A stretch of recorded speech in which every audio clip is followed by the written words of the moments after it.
welcome everyone. Welcome to today's talk on Aboriginal cricket in 19th century Victoria by Professor Barry Judd.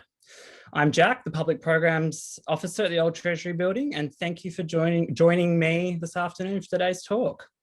All right, first and foremost, I'd like to acknowledge that the Old Treasury Building is built on the lands of the Wurundjeri Wurrung people of the Kulin Confederacy, and I'm speaking to you from the lands of the Wadawurrung people, the Wurundjeri's western neighbours, who are also Kulin peoples. And I'd like to acknowledge that their elders, past, present, and future, and any Aboriginal and Torres Strait Islander people joining us today.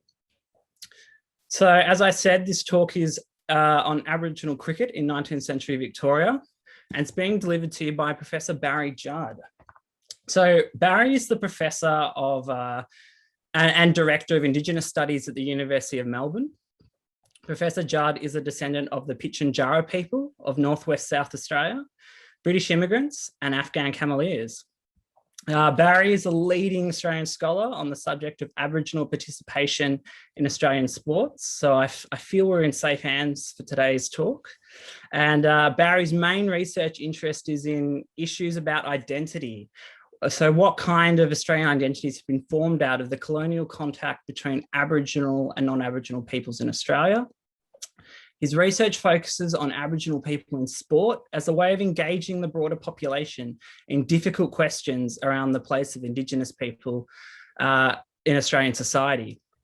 He's interested in the social impact of Australian football on Indigenous Australia, explorations of Australian identity, and the process of cultural interchange between Indigenous and non-Indigenous peoples, constructions of Australian citizenship and Australian nationalism, Aboriginal affairs, policy and administration. And Barry is a well-published author in the areas of sports history and the field of Australian Indigenous Studies, and has held several research grants funded by the Australian Research Council. Before I hand it over to Barry, I'd just like to make you aware that there will be questions at the end. So feel free to stick them down in the Q&A section down the bottom of the Zoom, just down with the share screen bit, there's a little Q&A to put your questions in there, and we'll go through them at the end. So without further ado, I'd like to hand it over to Professor Barry Judd. So thank you, Jack. And thank you to everyone who's joining us today for this presentation. It's such a beautiful Sunday afternoon that I really appreciate your time in coming to listen to me speak today. The topic is Aboriginal cricket in 19th century Victoria, but as I was developing this presentation, I increasingly realised that much of what I'm going to be speaking to you about is the difference between settler colonial and imperial understandings of cricket and the position in which Aboriginal people in Victoria found themselves in this particular sport. Like Jack, I would like to commence my presentation with an acknowledgement of country and acknowledge that I speak to you today from the unceded territory of the Dja people of the Kulin Confederation. And I too would like to pay my respects to their elders, past, present and future, and acknowledge their ongoing struggle.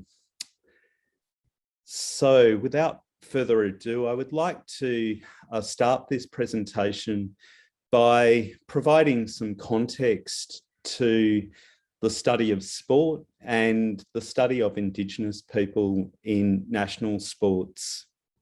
So if we apply Benedict Anderson's concept of imagined communities to understand nation and national identity and culture, we can say that sport is one form of culture that contributes to the imagination and other perceived friendly and even hostile nations, defining what the nation is and what it is not.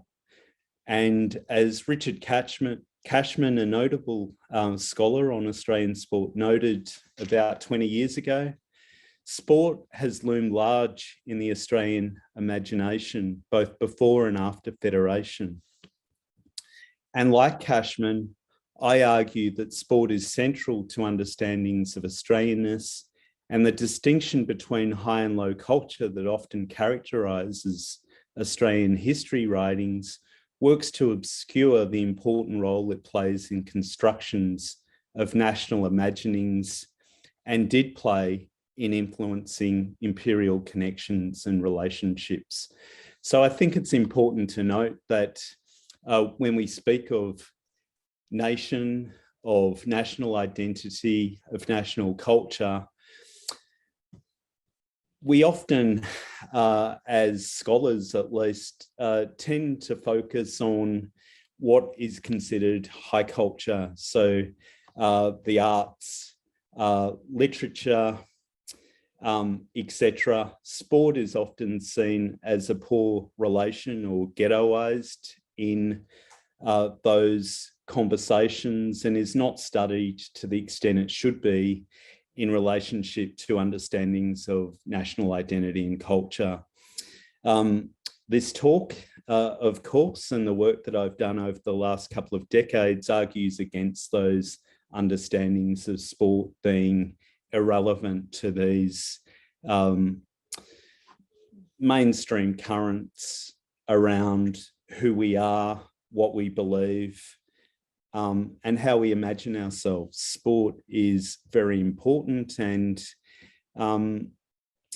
given the numbers of people who watch mainstream sports like Australian rules football, rugby league and cricket, it should be no surprise that that is the case.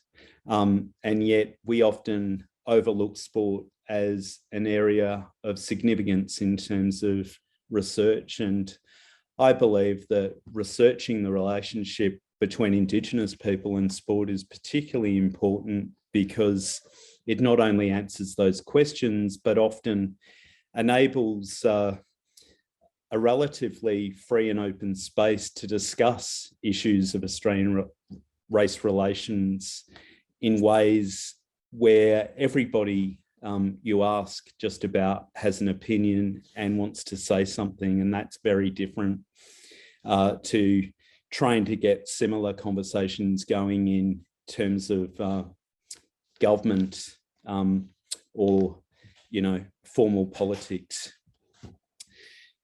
So, sport, empire and nation. One of the things that we have forgotten to some extent in contemporary Australia is that we used to be part of an empire. And when we speak about national identity and national imaginings and national culture, we often deny that empire has anything to do with those things. Today, I'm going to be arguing the counter position and saying that consideration of our place within the British Empire as former colonies is actually critical to contemporary understandings of who we are as Australians in the broader sense of the word, and to understanding past and present relationships with Indigenous peoples. So, if nations and national identity existed as imagined communities, as Benedict Anderson proposed, in settler colonial Australia, the idea of nation has been complicated by imperial connections of shared culture and blood, and a history where an unequivocal political break with the United Kingdom is absent. So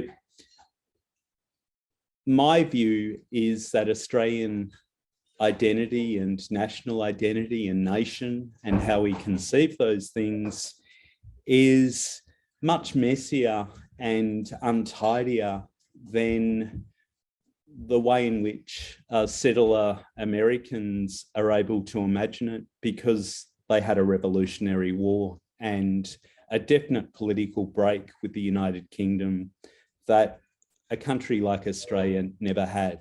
So this is one reason why I'm speaking a lot about imperial points of view and imperial policies. And of course, underlying these perspectives is the fact that cricket was the undisputed sport of the British Empire and continues to be the sport of its successor, I guess, if you consider its popularity and significance within the Commonwealth of Nations.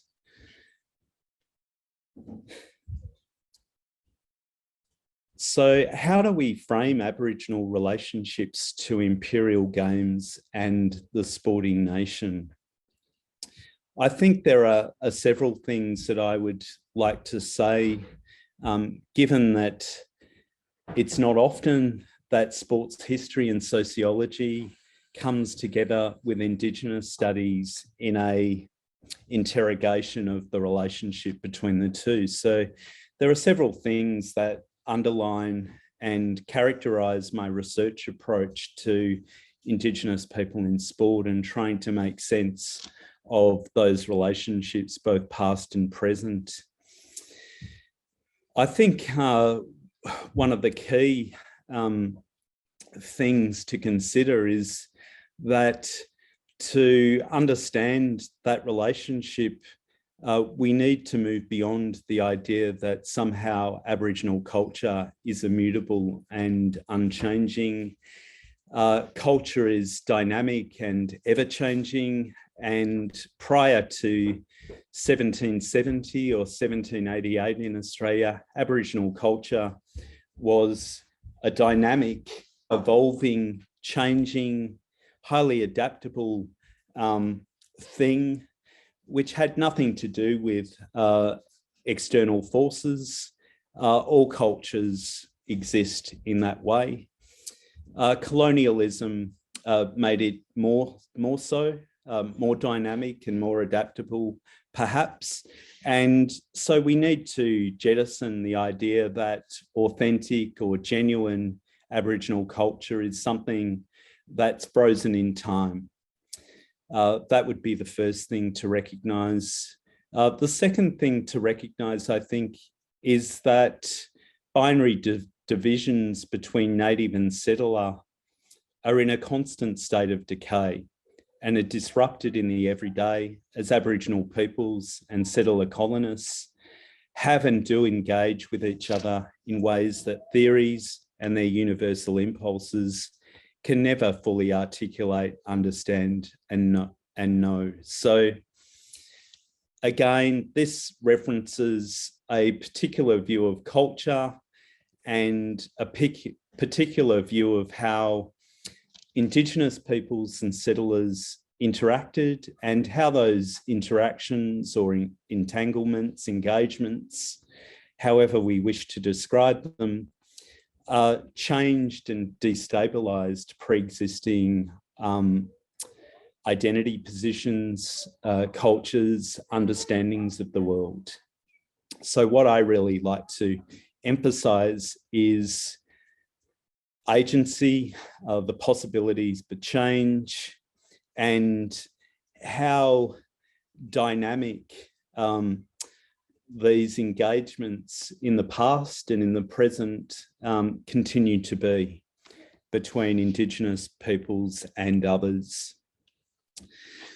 And finally, but related to the first 2 points I'm making, we need to accept that situations of colonialism and coloniality exist in between.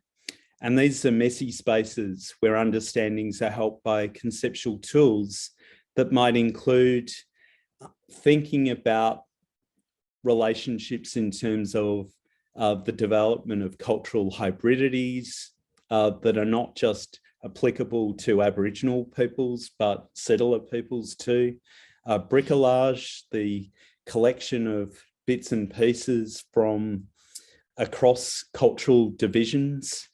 The cultural interface, which is a concept very useful that comes to us from the Torres Strait Islander scholar Martin Nakata, about the nuance that emerges through everyday interactions between Indigenous people and settlers, and the cultural movement between tradition and translation as necessary to produce truthful understandings of entanglements between Aboriginal and settler peoples, including those in Australian sports. And this idea of cultural movement between tradition and translation is really referencing the work of the Afro-Caribbean scholar Stuart Hall, who was probably the most famous cultural studies intellectual in the UK in the last half of the 20th century.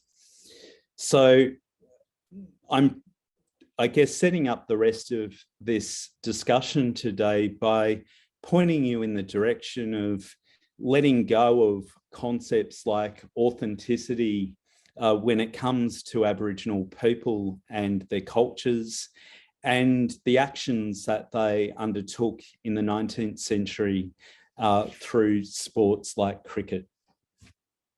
And those ideas are very important. And as someone in the Indigenous studies field, they're really core to the way that we approach things like Australian history. So I will move on. So the next point I'd like to make in setting up my discussion of 19th century Aboriginal cricketers is that we also need to remind ourselves that not only was Australia in the past a part of a world empire controlled by the British, but that the views and understandings of cricket as a sport were vastly different in the 19th century and the early 20th century to the ones we hold today. In many respects, the ones we hold today might in fact be closer to cricket in the Georgian age, where cricket was an entertainment associated with bad morals, gambling, drinking, and frivolity. It became something else in the Victorian age and into the Edwardian period. And cricket became much more than a sport. It was seen as central to defining notions of Englishness and Britishness, and was a signpost, I guess, to the world, which denoted the superiority and excellence embodied in British civilization.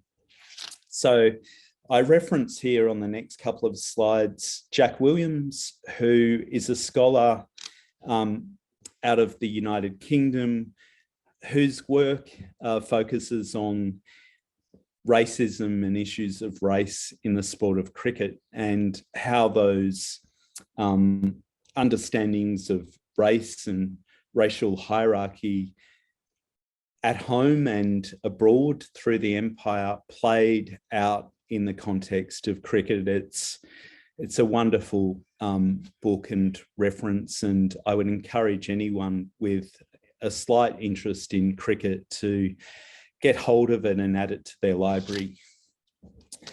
So Williams says, cricket in the Victorian and Edwardian periods had a key role in how the white English defined themselves and how they imagined the world viewed them. They saw cricket as an expression of their moral worth.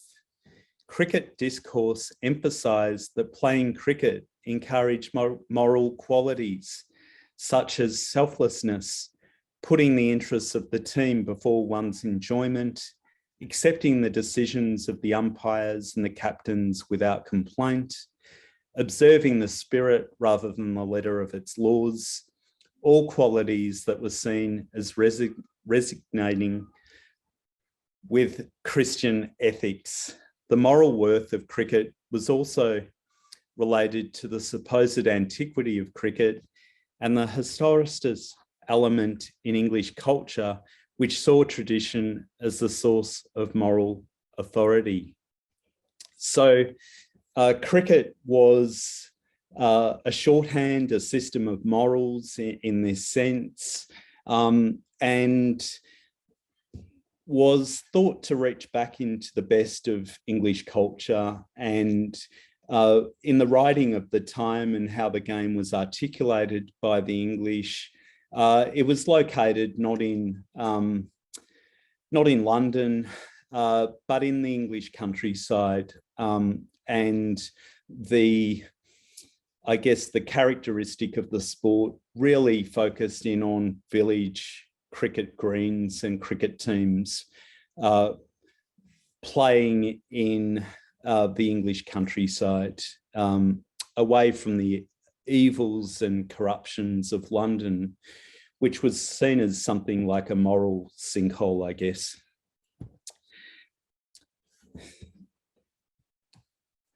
Unsurprisingly, cricket and its moral values and its association with white Englishness or Britishness meant that it also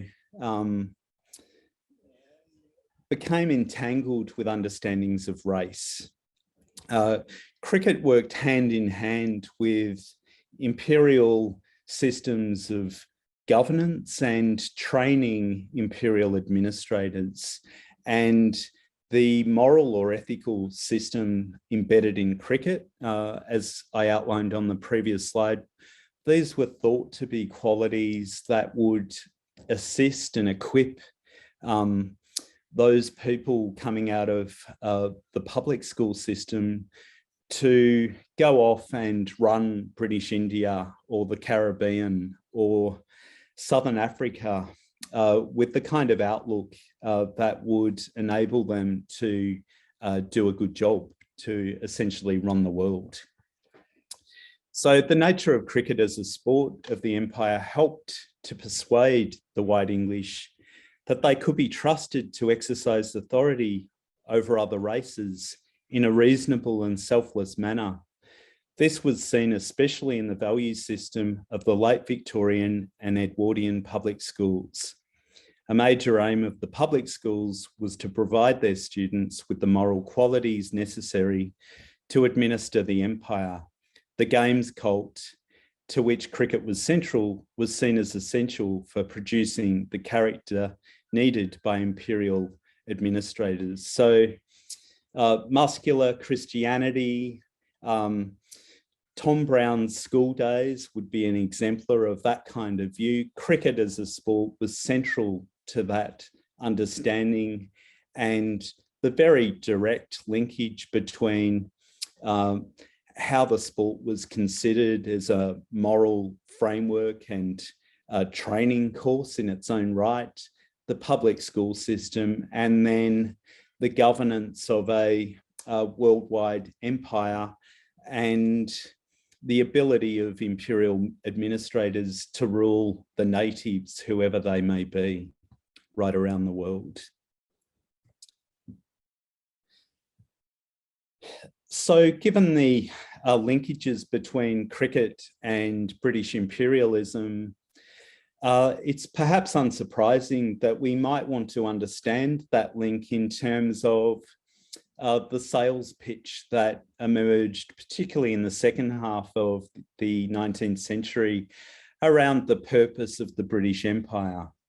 Most empires emerge as economic frameworks to exploit the resources and peoples of foreign lands, and that was certainly the case of the emergence of the British Empire. And hard to deny when you're referencing places like Jamaica, the slave trade, and sugar. However, by the last half of the 19th century, the discourse around empire was starting to shift, and it shifted from seeing this thing as justified in terms of its economic system and benefits to one in which the empire existed as a benign force, which would and did enable the British to export their civilization, their cultures and values to the rest of the world. So cricket was not unimportant to these kind of arguments. And I'm going to quote Williams again here on this slide because I think it sums up the relationship between the two and how sport was seen as central to these ideas of the empire being a civilizing project. It is not difficult to make a strong case for seeing imperial expansion as driven by economic motives.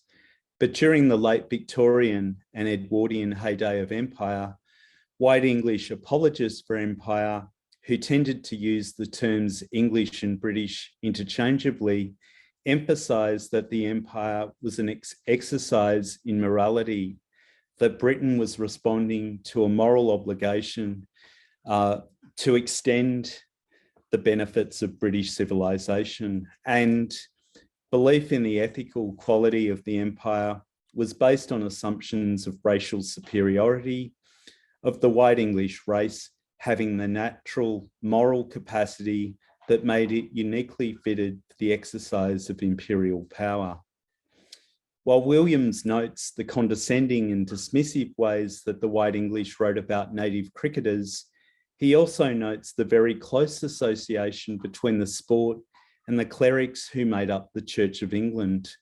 And that last point, I think, is particularly important because cricket as a signpost of English civility and racial superiority and a superior system of morals and values was used in colonial context through the Church of England and indeed other church denominations to bring civilization to the natives. And in this sense, cricket played a really important role as a soft form of imperialism, a way that British imperial administrators and those who facilitated the building of the empire were able to encourage the natives to, through their own agency and desire, in some cases, join the imperial family through its core value system as indicated by cricket and the playing of cricket. So it's unsurprising, I think, that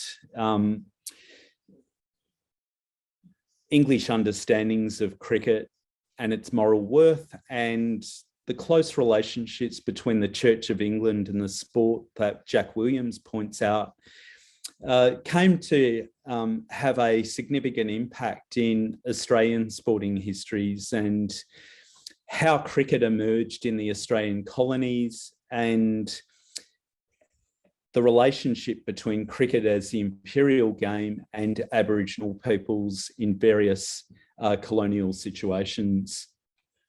I'm going to start the Australian story not with 19th century Victorian Aboriginal cricketers, but with 19th century Aboriginal cricketers in the colony of South Australia. And I'm starting here because this example really demonstrates the close relationship between cricket as the English game and the Church of England as the English pathway to God. So Punindi Mission in South Australia from 1853 provides a key example of the relationship between cricket and imperialism. Led by the Church of England, this mission used cricket as a key training program for Aboriginal men who came to live at that mission. And it was seen as a way to acculturate these Aboriginal men in ways that I think reconstructed them as brown-skinned Englishmen and subjects of the empire.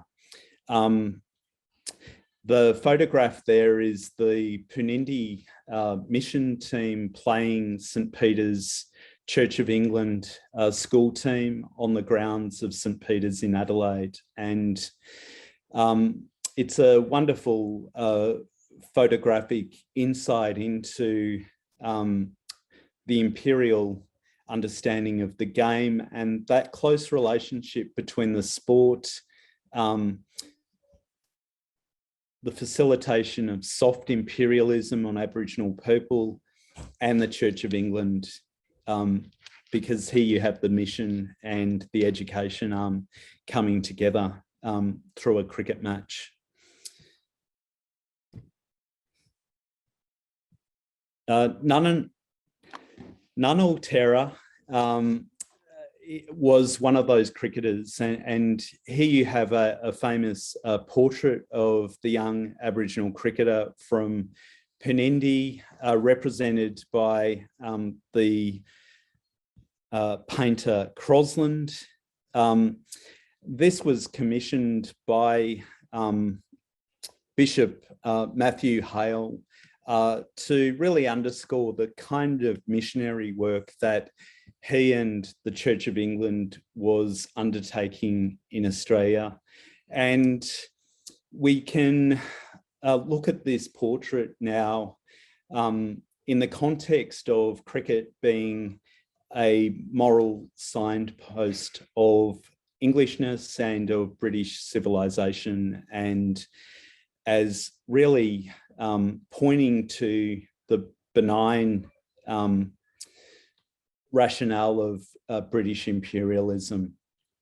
I think this is one of the most wonderful portraits of the 19th century, and it really underlines this idea, I think, that was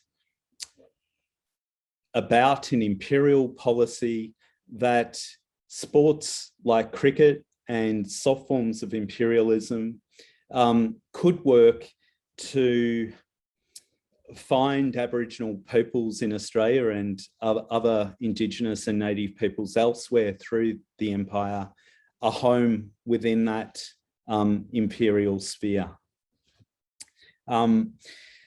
I often think, looking at this portrait, that if you change the tones of this man's skin, we could be looking at a portrait of an Englishman in one of the home counties, because that's the kind of imagery that's trying to be portrayed here. And it speaks a lot to the standing with which cricket was held during these times.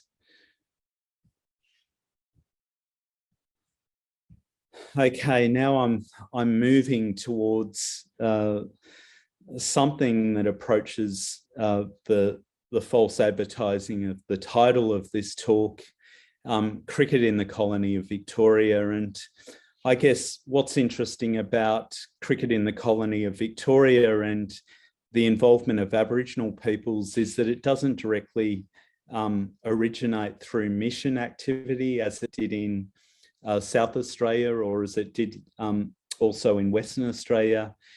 But similar to the origins of Melbourne as a commercial enterprise, Aboriginal cricket in this place was also the outcome of commercial ventures, in a sense. Aboriginal people, as far as we know, first became involved in the playing of cricket through their involvement as employees on pastoral stations in Western Victoria.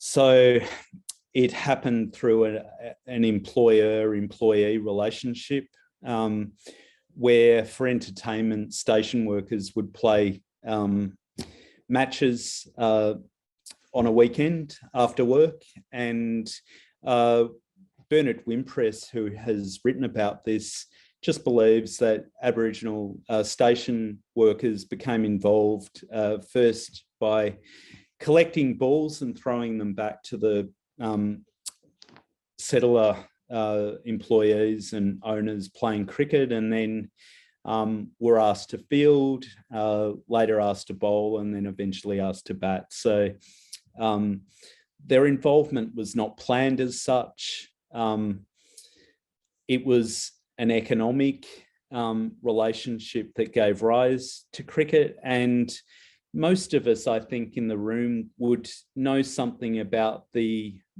famous 1868 Aboriginal cricket team that came out of the western part of Victoria. It was a team formed primarily by Aboriginal men from the Harrow and Edenhope areas of the far west, over near the South Australia border. And this team, over a period of years, was discovered to be extremely and/or exceptionally good at the sport of cricket. And they started off, as I said, playing matches on stations. Later, they would play matches between stations. Later still, they would play in regional centres like Hamilton and Warrnambool, and then Melbourne, and eventually their popularity and their commercial success as a team enabled a situation where their promoters and managers decided to take them to England. And most of us would know a little bit about the 1868 team. This touring team from Western Victoria tends to be the part of Victorian Aboriginal participation in cricket that is talked about and somewhat known in Australian history circles. John Mulvaney wrote a book about it in 1968, which has been republished several times. Ashley Mallett has written about it as well, and others. What is less well known is, I guess, the impact that those players who returned after the 1868 tour had on their family, kin and communities across Victoria.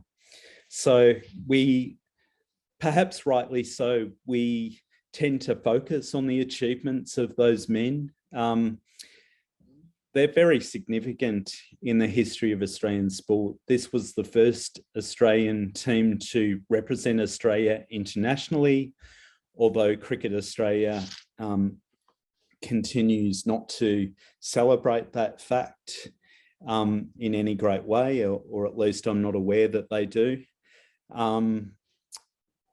But there are other stories to be told about Aboriginal cricket in Victoria. And one of the things that I'm hoping to do today is to point to some of those stories and point to cricket at Coranderrk, which is a significant place not very far from Melbourne, which should be remembered in Victorian school curriculum to a greater extent than it is.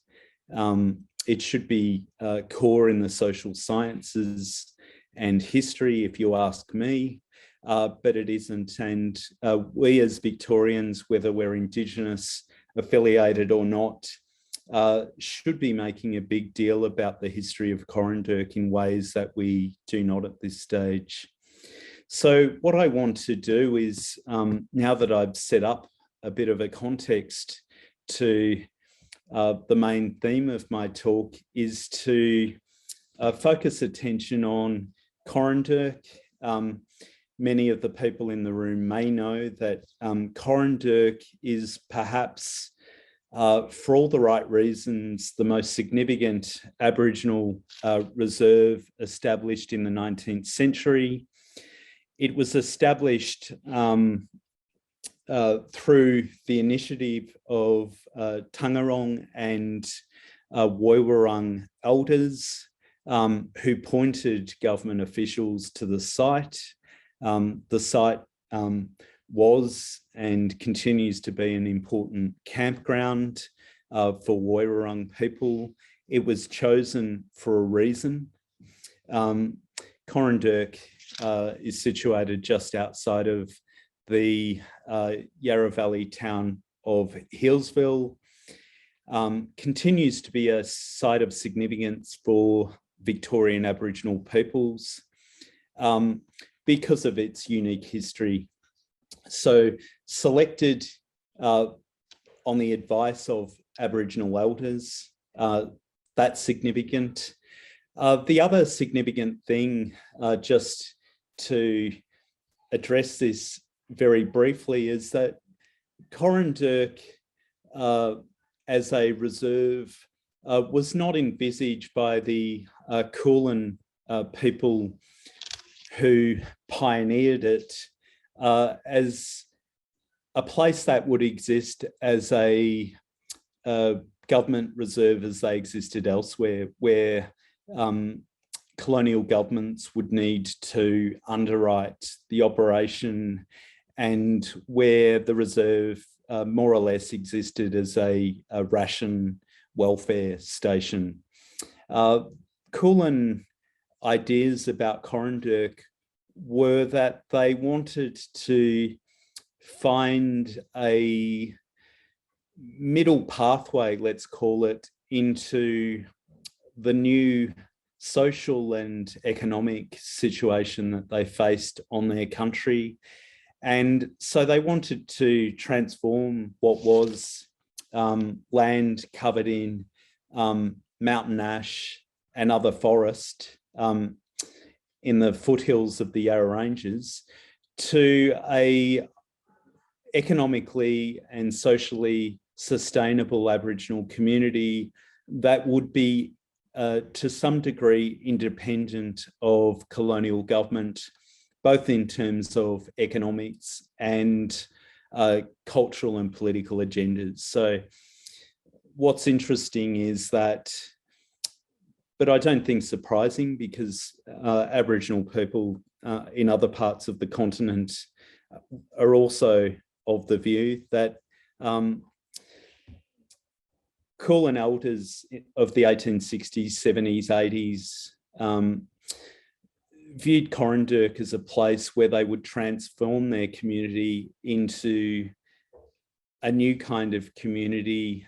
They would create a new identity, not giving up important aspects of Kulin cultural tradition, but adopting those ways of settler economics and politics and identity that they saw value in their future lives.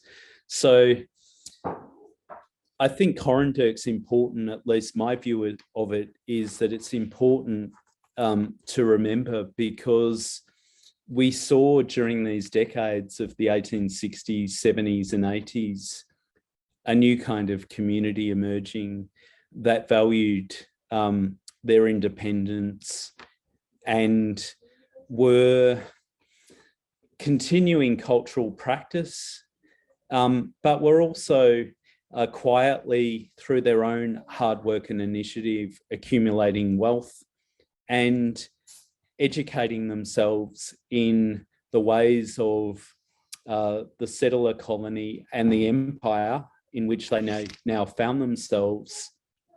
They were educating them in those ways on the basis that those ways would guarantee a sustainable and long-term future for them on their country and on their terms. So in that context, I think cricket became very important to Kulin peoples at Coranderrk. And I want to start off with this image, which is an image from, I think, 1877 from memory. And I've had conversations with the cricket historian Gideon Haig about this particular image, and it's Gideon's understanding and point of view that this may be one of the very first, if not the first, photograph taken of cricket in play that was not staged but is natural. So that's a significant piece of cricket fact right there. What's interesting about this photograph for me is that, again, like the Crosland portrait that we saw a few slides back, this image could in fact be taken in an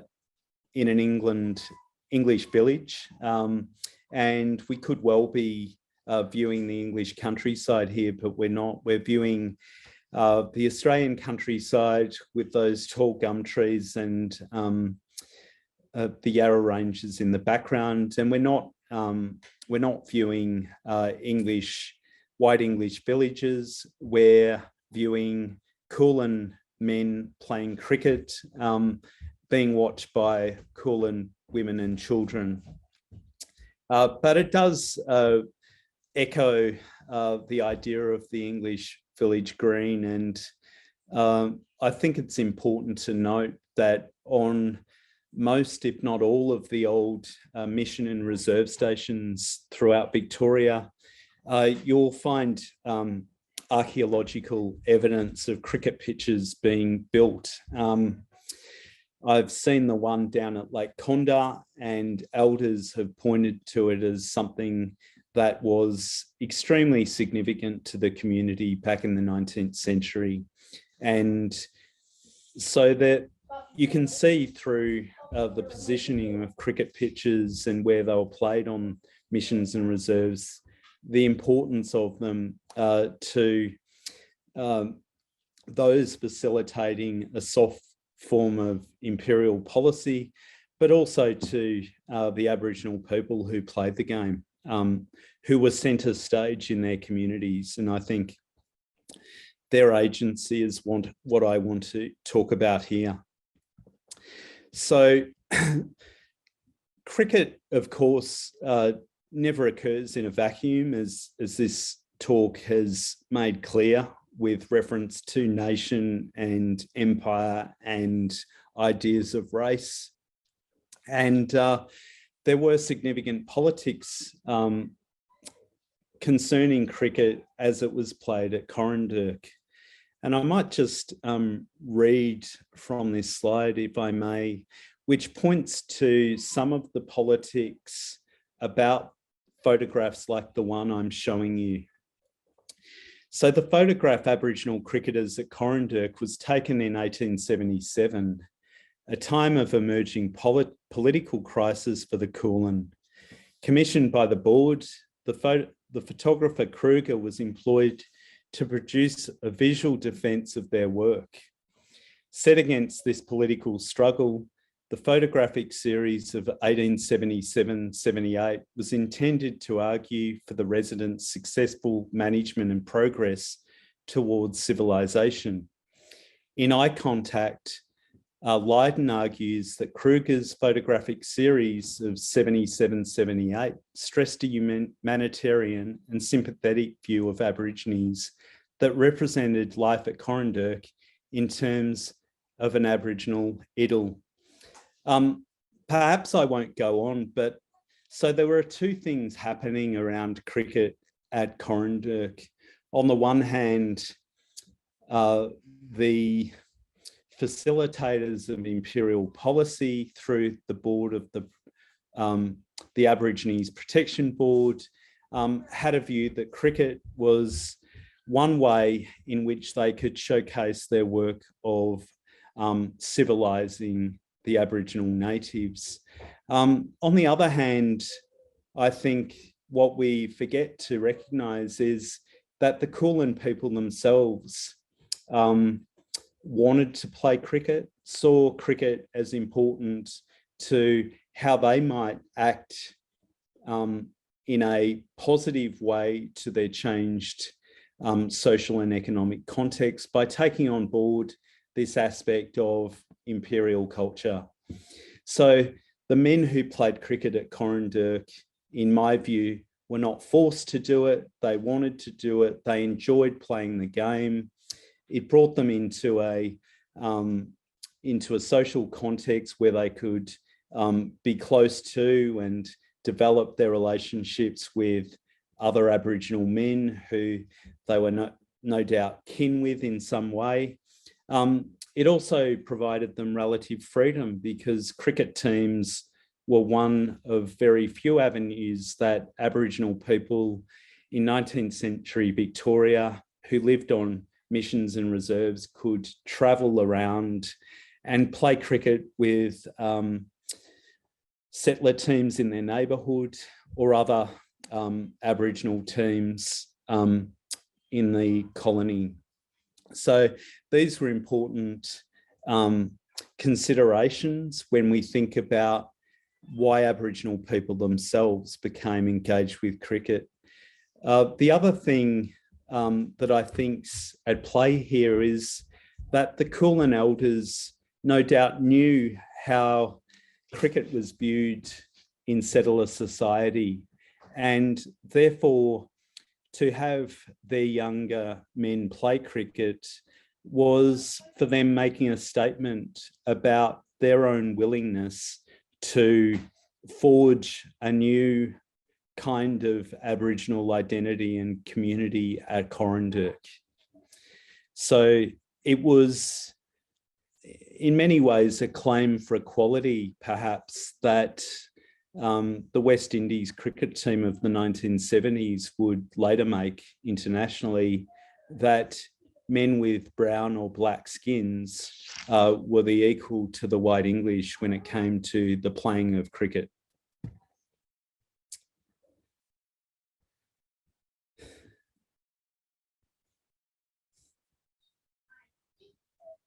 I probably don't want to read this through. I'm aware that time's getting away from us here.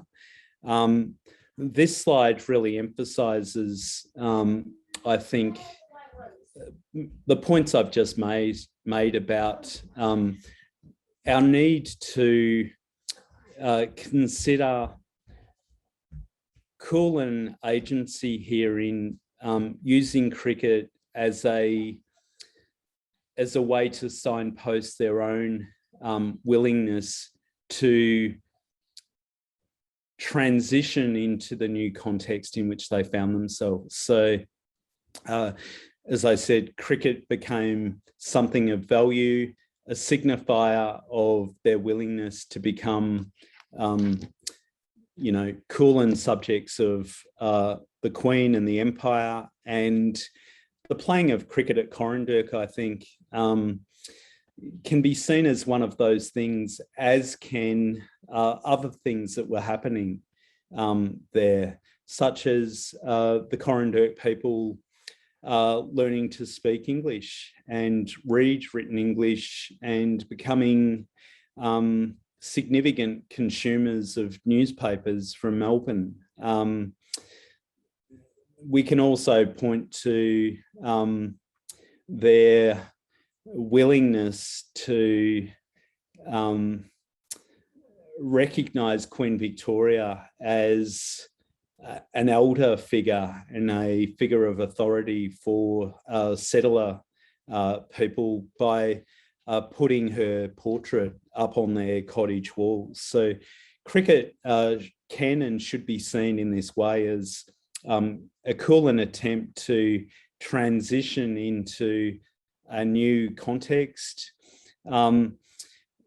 However, referencing back to those things I said about what we need to consider when thinking about Aboriginal people and culture, we need to consider Coranderrk in the context of those things. So these things only make sense to us if we reject those notions of Aboriginal culture and identity being unchanging and frozen in time. I truly believe that the Kulin elders were looking to the future, and the playing of cricket, as much as reading English or recognising the authority of the Crown in some way, was about securing their future, a future as much as it could be on their own terms. So,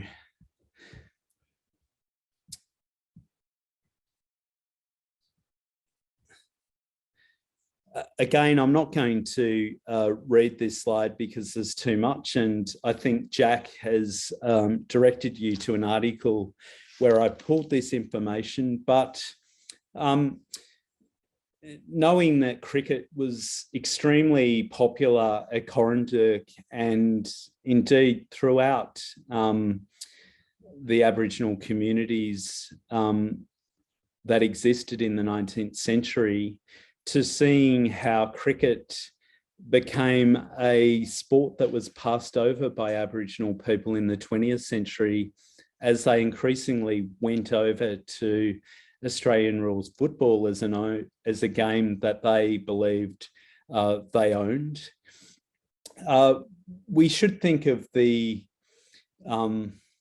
consequences of that change. What happened to cricket in the 20th century?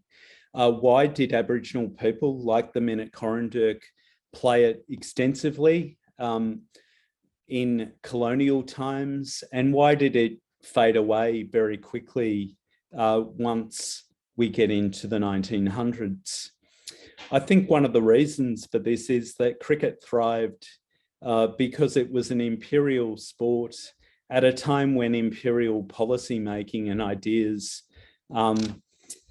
had significant influence in the Australian colonies. And cricket fades as a sport that Aboriginal people engage with in the 20th century because the way that Australian nationalism, national identity and culture is framed moves away from an imperial framework to one that is focused primarily on Canberra and domestic ways of understanding nation. And in the context of cricket, unfortunately for Aboriginal people, cricket became the primary sporting signpost of a white Anglo-Australia. And while there had been room in 19th century cricket for Aboriginal participation, from the 20th century, it increasingly became evident that there was no room, and Aboriginal people were marginalised from the sport and became disillusioned with the promise of the sport.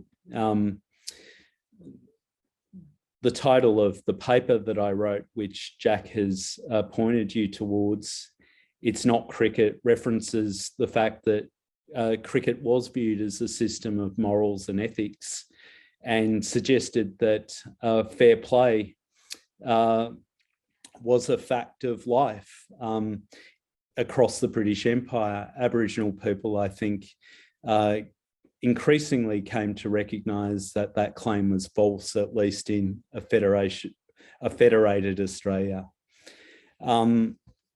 So they are some of the consequences, and I'll just end now by saying that it's not all doom and gloom. One of the things I know, just because of the circumstances of my own identity, having an affiliation with Aboriginal people in Central Australia, but living in Victoria, is that over the last couple of decades, the Imperial Cup competition, which is the showcase of contemporary Indigenous cricket competition, takes place in Alice Springs every year around February time. There are always strong teams from Victoria competing in that competition, and through that competition, there's been a resurgence in Aboriginal interest in cricket, somewhat supported by Cricket Australia and Cricket Victoria. So that's a good thing that's emerged recently, and of course, the Aboriginal cricket teams from Victoria, I think, draw a lot of inspiration from the 1868 team, but also community-based teams like the one that operated at Coranderrk. So my belief is that the changed nature of world cricket, where India, ironically, for the white English, now dominates and controls the sport, we'll see many more opportunities for Aboriginal cricketers coming out of Victoria and the other states in Australia than we did in the 20th century. So I believe that increasingly we'll see players like Dan Christian not being selected for Australian national teams necessarily, but going to play in the big league in the IPL in India as a way of becoming, globally recognised sports stars. Thank you. I think that's all I have to say today. I actually prepared for a talk that was about 1 hour 40 because that was the original length of the invite, and I didn't understand that the presentation was just 1 hour. So apologies for so much text in that presentation, but they're online now, so people can read them at their own leisure. Thank you. All right, thank you, Barry. That was great. Does anyone have any questions? Because now's your time to ask, but I do have one. You said that the cricket pitches are still there at Lake Condah, like the archaeological remains. Do they know where the cricket pitch at Coranderrk is, or is that no longer there, or do you know? That's a really good question. I have not had the privilege myself of going to the Coranderrk site and seeing that, but when I went down to Lake Condah and the Gunditjmara elders walked us through the Condah mission with a group of students, it was quite obvious from the time they took out to look at the old cricket pitch and talk about that pitch, and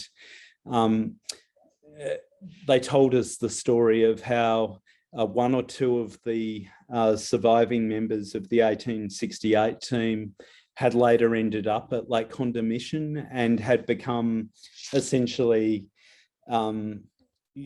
coaches, recruiters, games promoters of the sport of cricket. These men taught younger people how to play, organise matches, presumably between the people on Condah and surrounding towns and regional centres. So, these stories continue to be immensely important, I think, to the Aboriginal community of Victoria.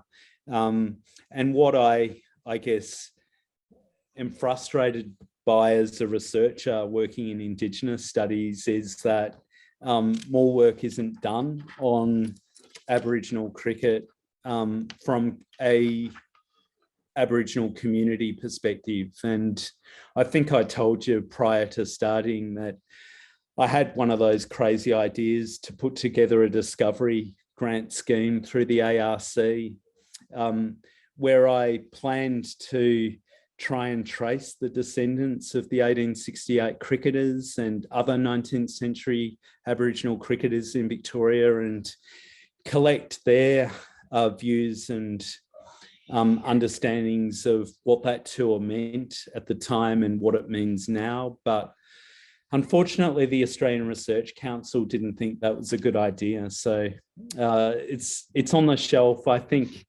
there'll be someone ideally from the Victorian Aboriginal community who might take that up as a research project in the future. Yeah, cool, excellent. We have a question. So can you explain further the concept of imagined nation that you talked about earlier? Okay, so we tend to internalize and not think about the concept of nation or the language around nation. So politicians, public commentators, people like Alan Jones in the media talk about the Australian nation all the time, right? And we tend to accept it without really thinking about what that actually means. Imagined nation or imagined community is a concept that comes from a scholar named Benedict Anderson. He's an American, but the idea actually emerged out of his experiences in Indonesia. And the idea of nation is really something that doesn't really exist in substantive everyday life. We can't know everybody in the Australian nation. In fact, in our everyday lives, we know very few people directly. So Anderson points to the fact that the idea of a nation is actually something that emerged in the 18th century with mass print media and was constructed through the advent of things like national newspapers, where everybody got their paper at 10 o'clock in the morning and everybody was reading from the same page, so to speak. And out of that process of shared mass media, people stopped thinking of themselves as part of a village community or a regional community and started thinking of themselves as part of a national community. So all nations, I would argue, are imagined in that way. And Australia and ideas of national identity and national characteristics associated with that, they're all pretty much constructed and we imagine them. They're myths as much as they are real. If that makes sense. Yeah. Hang on, we've got one. All right. How successful do you think Cricket Australia has been in encouraging Indigenous community involvement outside the Imperial Cup? Outside of the Imperial Cup, I think it's been a mixed bag. I hear different reports. I hear things like, I don't know because I'm not a Victorian Aboriginal person, but I do hear things like Cricket Victoria are ahead of the pack in terms of the state and territory cricket authorities on encouraging Aboriginal participation in the sport. So that's encouraging. I also hear that Cricket Victoria's light years ahead of Cricket Australia in dealing with these issues. It wasn't long ago that Dan Christian, who I think my wife is in love with, was involved in a racist incident while playing cricket, and the kind of conversation that emerged around him being the subject of racism from cricket authorities and people who support Australian cricket was not a great one. Dan is a fair-skinned Wiradjuri man, and a lot of the feedback was Dan's not Aboriginal. Dan wouldn't experience racism because he's not black. So that tells me that the level of understanding about indigeneity that exists within the world of cricket continues to be very poor. And I'd hate to mention this, but the parallel situation that's emerged in Aussie rules over the last little while around Tex Walker, it's kind of the same thing. And the AFL gets more media recognition and pats on the back for the way it deals with Indigenous participation. But I think both the major sports, summer and winter, have a long way to go in the way that they engage Aboriginal people in this country. Yeah. We have a long way as a nation as well. Correct, yes. Yeah. Any more questions, anyone? Or shall we wrap it up? I think that's it. Looks like we're done. We're done. All right. Well, once again, thank you for this again, Barry. And thank you for everyone who's tuned in. We have another online lecture on Thursday, the 2nd of September, given by me, in fact, on the history of the naming of the Yarra River, in conjunction with our exhibition, Yarra Stories of Melbourne's River. So come along and join us for that. And once again, thank you very much, Barry. Thank you. It's been a pleasure. I encourage everyone to go out and enjoy the glorious sunshine. Yeah. Exactly. All right. Thank you, everyone. See ya. Thank you. Bye.